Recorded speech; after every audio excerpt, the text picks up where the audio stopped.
ಇನ್ನೊಂದು ಕಡೆಗೆ ಗೃಹ ಸಚಿವರು ಪ್ರಜ್ವಲ್ ವಿಡಿಯೋ ಮಾಡಿ ಕಳುಹಿಸಿರುವ ವಿಚಾರದಲ್ಲಿ ಮಾತನಾಡಿದ್ದಾರೆ. ಏನ್ ಮಾತನಾಡಿದರೆ ಗೃಹ ಸಚಿವರು ಅನ್ನುವಂಥದ್ದನ್ನ ನೋಡೋಣ. ಪ್ರಜ್ವಲ್ ಶರಣಾಗತಿ ಬಗೆಗಿನ ವಿಡಿಯೋವನ್ನ ಗೃಹ ಸಚಿವರು ಆಲಿಸಿದ್ದಾರೆ. ಗೃಹ ಸಚಿವ ಡಾಕ್ಟರ್ ಜಿ ಪರಮೇಶ್ವರ್ ಪ್ರತಿಕ್ರಿಯೆಯನ್ನ ಈಗ ಕೊಟ್ಟಿದ್ದಾರೆ. ಇದಕ್ಕೆ ಮೇ 31ಕ್ಕೆ SIT ಮುಂದೆ ಹಾಜರಾಗೋದಾಗಿ ತಿಳಿಸಿದ್ದಾರೆ.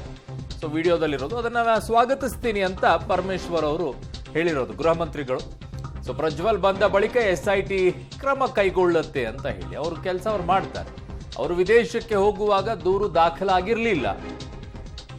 ಆದ್ರೆ ಅದಾದ ಬಳಿಕ FIR ಆಗಿದೆ ಅನ್ನುವಂಥದ್ದನ್ನು ಕೂಡ ಗೃಹ ಮಂತ್ರಿಗಳು ಹೇಳಿದ್ದಾರೆ. ಬ್ಲೂ ಕಾರ್ನರ್ ನೋಟಿಸ್ ಜಾರಿ ಆಗಿತ್ತಲ್ವಾ ಅಂತ ಪರಮೇಶ್ವರ್ ಅವರು ಕೇಳಿದ್ದಾರೆ. ಏನ್ ಮಾತನಾಡಿದ್ದಾರೆ ನೋಡೋಣ. ಪ್ರಜ್ವಲ್ ರೇವಣ್ಣ ಅವರು ವಿಡಿಯೋ ಮೂಲಕ ಇವತ್ತು ಕಳಿಸಿದ್ದಾರೆ.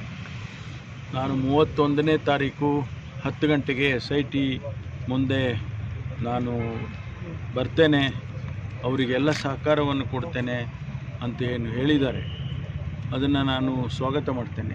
ಪ್ರಜ್ವಲ್ ರೇವಣ್ಣ ಅವರೇನು ಹೇಳಿಕೆ ಕೊಟ್ಟಿದ್ದಾರೆ ಅದು ಸ್ವಾಗತ ಮಾಡ್ತೇನೆ. ಖಂಡಿತವಾಗಿ ಅವರು ಬರಬೇಕು, ಬಂದು ಇಲ್ಲಿ ಏನು SIT ಮುಂದೆ ಅವ್ರು ಏನು ಹೇಳಬೇಕು ಅದನ್ನು ಹೇಳ್ಕೊಳ್ಳಿ.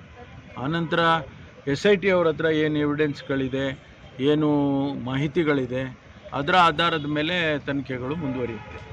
ಸರ್, ಈಗ ಅವ್ರು ಬಂದ ತಕ್ಷಣ ಅರೆಸ್ಟ್ ಮಾಡುವಂಥದ್ದು ಅಂದರೆ ಆ ಥರದ್ದೇನು ಪ್ರೊಸೀಜರ್ ಇರುತ್ತಾ ಇಲ್ಲ ಅವರು ಡೈರೆಕ್ಟ್ ಬಂದು ಹೇಗೆ ಅದನ್ನು ನೋಡಬೇಕು.